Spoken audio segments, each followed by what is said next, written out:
Bagaimana sekarang kita membuat orang-orang ini jadi simpati dengan Islam yang sebenarnya ini?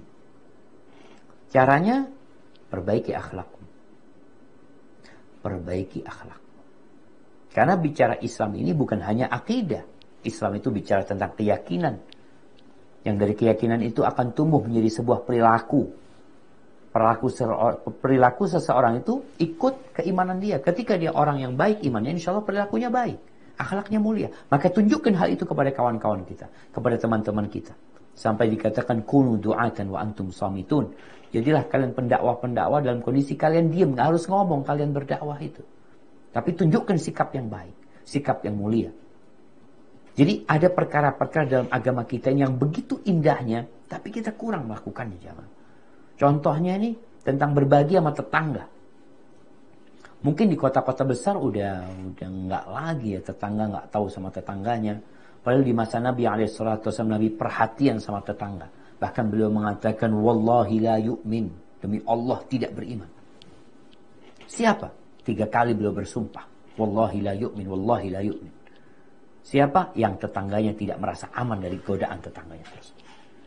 Siapa yang beriman kepada Allah dan hari akhir hendaklah berbuat baik kepada tetangganya. Ini contoh-contoh konkret yang seharusnya dilakukan sama kita. Dalam rangka bagaimana orang itu mau menerima Islam ini. Kayak gini nih Islam. Yang di media itu oke, ada oknum yang melakukan hal itu.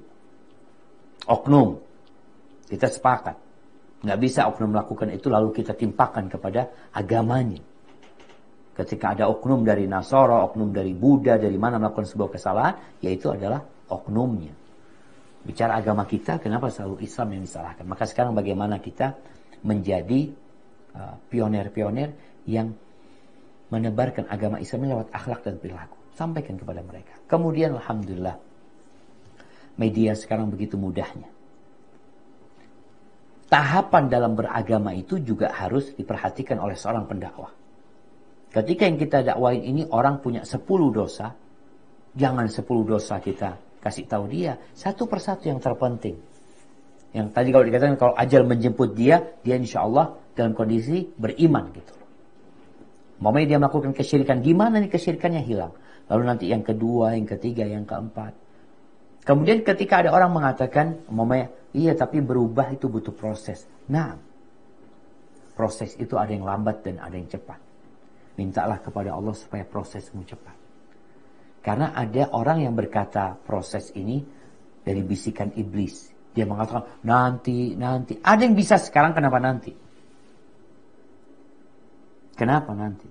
Padahal Nabi SAW ya menyuruh kita untuk ya bersiaga selalu. Kun fid dunya ka'annaka gharib.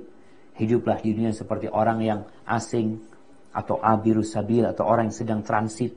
Orang yang transit itu cepat-cepat dia akan tahu, bentar lagi aku akan berangkat nih, aku akan meninggalkan tempat ini. Ketiduran, ketinggalan pesawat dia kadang-kadang. Maka seperti itu seorang muslim. Jadi katakan ketika dia butuh proses, nah prosesnya dijalanin dan segera. Karena kau nggak tahu, niatkan yang benar, doa minta sama Allah Subhanahu Wa Taala.